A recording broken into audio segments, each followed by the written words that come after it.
Hello everyone, আসসালামু আলাইকুম। আজকে আমি আপনাদের সাথে খুবই মজার একটি নাস্তা রেসিপি শেয়ার করব। আর এই নাস্তাটি অনেক বেশি ক্রিস্পি এবং বাসার সবাই অনেক বেশি পছন্দ করবে। তাহলে চলুন শুরু করা যাক। প্রথমেই আমি একটা মিক্সিং বলে 1 কাপ আটা নিয়ে নিচ্ছি। আপনারা চাইলে এখানে আটার পরিবর্তে ময়দা দিয়েও ব্যবহার করতে পারেন। তো আমি এখানে আজকে আটা দিয়েই তৈরি করে দেখাবো। দিয়ে দিচ্ছি একটা ডিম, 1/3 কাপ চিনি। চিনির পরিমাণটা বাড়িয়ে বা কমিয়ে নিতে পারেন, যে যেরকম মিষ্টি খেতে পছন্দ করেন। এরপর দিয়ে দিচ্ছি স্বাদ অনুযায়ী লবণ আর 2 টেবিল চামচ রান্নার সয়াবিন তেল। এরপর এখানে আমি সামান্য পরিমাণে কালো জিরা দিলাম। দিয়ে সবগুলো উপাদান একত্রে মিশিয়ে নিতে হবে আর ঘষে ঘষে মেশাতে হবে। যখন দেখবেন মুঠ বাঁধা যাচ্ছে, মানে দলা ভেঙে যাচ্ছে না, তখন বুঝতে হবে যে আপনার খামিরটা পারফেক্ট আছে। এই নাস্তাটি তৈরি করতে কিন্তু কোনো রকমের পানি ব্যবহার করা যাবে না, যেহেতু এখানে ডিম এবং চিনি আছে। তো এটা রেস্টে রেখে দিলেই কিন্তু পানি ছাড়বে।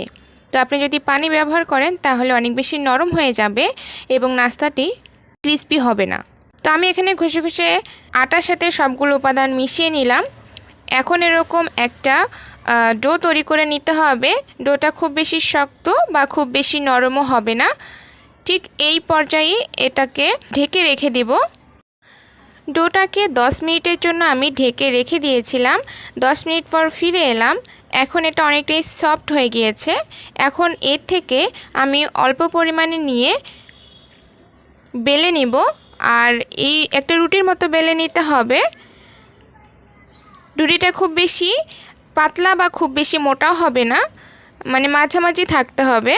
এরকম একটা রুটি বেলে নিতে হবে। তো আমি এখানে রুটিটা বেলে নিলাম। একটা কুকি কাটারের সাহায্যে আমি ঠিক এভাবে শেপ দিয়ে নিচ্ছি। আপনারা চাইলে লম্বালম্বি শেপ দিয়ে নিতে পারেন, তবে আমার কাছে এটা অনেক ভালো লাগে।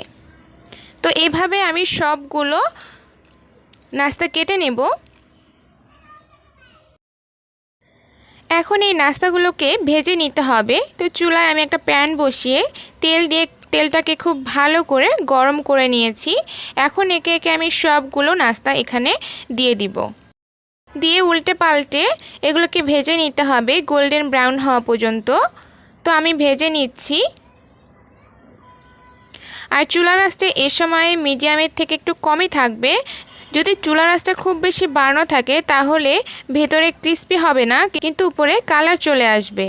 তো আমার সবগুলো নাস্তা এখন ভাজা হয়ে গিয়েছে। এখন আমি একটা টিস্যু পেপারের উপর উঠিয়ে নিচ্ছি।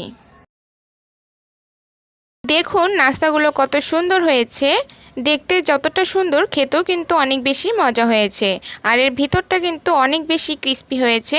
তাই অবশ্যই এই নাস্তাটি বাসায় ট্রাই করবেন। বিকেলে কিন্তু এই নাস্তাটি চায়ের সাথে খুব ভালো জমে উঠবে। আশা করি আজকের রেসিপিটি আপনাদের অনেক ভালো লেগেছে। যদি ভালো লেগে থাকে তাহলে ভিডিওটিকে একটা লাইক দিয়ে চ্যানেলটি সাবস্ক্রাইব করে রাখবেন, সাথে নোটিফিকেশন অন করে রাখবেন এরকম আরও নতুন নতুন সহজ সহজ নাস্তা রেসিপি পাওয়ার জন্য।